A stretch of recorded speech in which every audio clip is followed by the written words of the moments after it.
I just replaced the rear oil pump on my 2021 Tesla Model 3, and it's still not working. It's still giving me a code, so I decided to test this pump, and it's good. If you want to test your pump, this pin with the notch is the 12 volt, and this pin on the opposite side is the negative.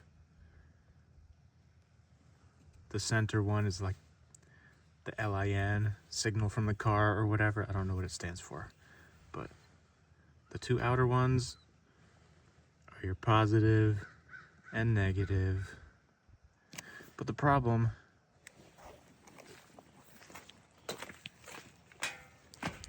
on my car is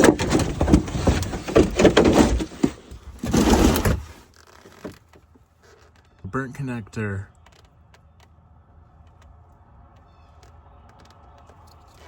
So I need to get a pigtail of this or something. So yeah, hopefully this helps you with your car.